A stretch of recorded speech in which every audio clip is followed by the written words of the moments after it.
अस्सलाम वालेकुम। मेरा नाम आमना इफ्तिखार है और मैं क्लिनिकल साइकोलॉजिस्ट हूँ and currently I am working at rainbow obesity and eating disorder centre. आज की इस वीडियो में हम बात करेंगे चाइल्डहुड डिप्रेशन की, कि बच्चों में डिप्रेशन की किस तरह की अलामत पाई जाती है और बच्चों के डिप्रेशन को किस तरह से आइडेंटिफाई करते हैं और इसका ट्रीटमेंट क्या है। हमारे यहाँ एक कॉमन कॉन्सेप्ट है कि डिप्रेशन या जो उदासी या आपके लो मूड है वो ज़्यादातर रिलेटेड होता है विद द अडल्ट्स, क्योंकि अडल्ट्स ज़्यादा कम्युनिकेबल होते हैं, वो अपनी फीलिंग्स को एक्सप्रेस कर सकते हैं, वो बता सकते हैं कि इस टाइम उनको किस तरह की कैफियत का जो है वो सामना करना पड़ रहा है।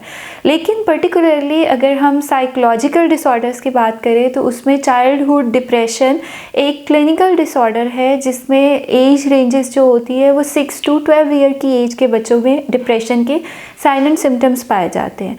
लेकिन इनका जो सिम्टम्स होते हैं वो अडल्ट से काफ़ी डिफरेंट होते हैं। जैसे अगर सैडनेस की हम बात करें तो जो चाइल्ड सैडनेस होती है वो ज़्यादातर कंप्लेनिंग होती है, जिसमें बच्चा अपने पेरेंट्स को या अपने सिबलिंग्स को या अपने फ्रेंड्स को जो फीलिंग एक्सप्रेस कर रहा होता है उसमें उनकी कंप्लेनिंग ज़्यादा होती है। जैसे कि ना खुशी का इजहार जो होता है वो उसमें वो ज़्यादा कर रहे होते हैं, जिसमें उन बच्चों के सोशल आइसोलेशन आना शुरू हो जाती है, बच्चे दोस्त कम बनाना शुरू कर देते हैं, बच्चे अपनी बात को प्रॉपर वे में एक्सप्रेस नहीं कर सकते।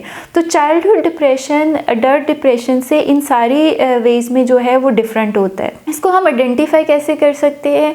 ख़ास तौर पे उन पेरेंट्स के लिए मैं ये कहूँगी कि आप अपने बच्चे को बहुत अच्छी तरह से मॉनिटर करें। आप अपने बच्चे को ऑब्ज़र्व करें कि उसके क्या बिहेवियर में, उसके मूड में, उसके ओवरऑल फंक्शनिंग में चेंजेस तो नहीं आ रहे हैं। जैसे कि बच्चा अगर पहले हर बात कन्वे कर लेता था, अपनी चीज़ें एक्सप्रेस कर लेता था, तो चाइल्डहुड डिप्रेशन में जो अर्ली सिम्टम आता है वो ये आता है कि वो बच्चे खामोश रहना शुरू कर देते हैं, वो बच्चे बहुत कम चीज़ों को एक्सप्रेस करना शुरू कर देते हैं और अगर उनसे प्रोब भी किया जाए या पूछा भी जाए तो वो बहुत सारी चीज़ों को एक्सप्लेन नहीं कर पाते।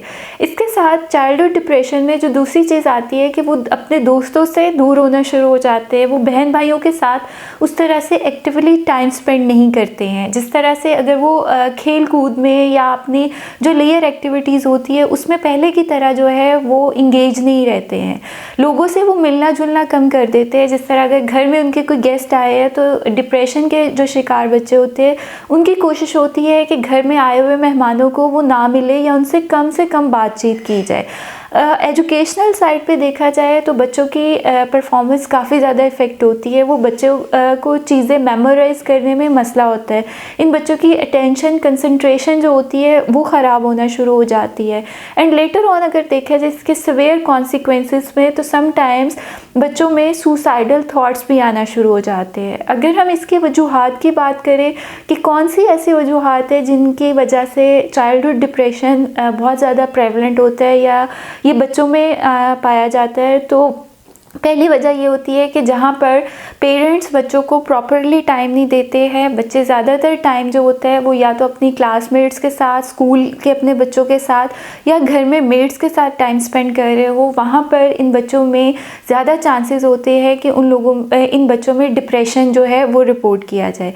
इसके अलावा कुछ ऐसे ट्रूमेटिक इवेंट्स होते हैं बच्चों के साथ, जैसे स्कूल में अगर कोई बच्चा बुली हो रहा है और कॉन्टीन्यूसली वो बुली हो रहा है, उसको बच्चे तंग कर रहे हैं, उसको डिफरेंट वेज में इफ़ेक्ट करते हैं उनकी मेंटल हेल्थ को, जिसका जो एंड एक होता है वो डिप्रेशन की शक्ल में निकलता है। इसके अलावा कुछ ऐसे जेनेटिक फैक्टर होते हैं। अगर किसी घर में उनके कोई पेरेंट्स या उनके other family members psychiatric disorder का शिकार है या पर्टिकुलरली उनमें डिप्रेशन पाया जाता है तो उन बच्चों में भी रिस्क फैक्टर ज़्यादा होते हैं कि वो चाइल्डहुड डिप्रेशन का शिकार हो।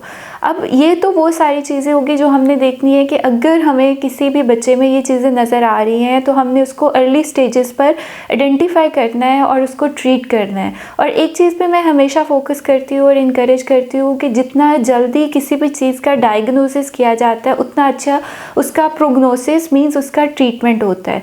तो चाइल्डहुड डिप्रेशन के ट्रीटमेंट में सबसे पहले जो ऑप्शन आती है उसको हम बोलते हैं साइकोथेरेपी। साइकोथेरेपी में कुछ हम पेरेंटल कोचिंग पे काम करते हैं कि पेरेंट्स को एजुकेट किया जाता है कि किस तरह से वो बच्चे का कॉन्फिडेंस बढ़ा सकते हैं, किस तरह से वो बच्चे बच्चे के साथ एक हेल्दी रिलेशन डेवलप कर सकते हैं, जिसमें वो बच्चा मोर एक्सप्रेसिव हो ताकि उसके इश्यूज़ को आइडेंटिफाई किया जा सके। इसके अलावा बच्चों के साथ हम सम कोग्निटिव और कुछ बिहेवियरल अप्रोचेस में काम करते हैं, ताकि उन बच्चों को ये बताया जाए कि अगर वो किसी मसले का शिकार है या कोई चीज़ उन्हें बोदर कर रही है, तंग कर रही है, तो वो किस तरह से अपने आप को उन मसाइल से निकाल सकते हैं। So thank you so much.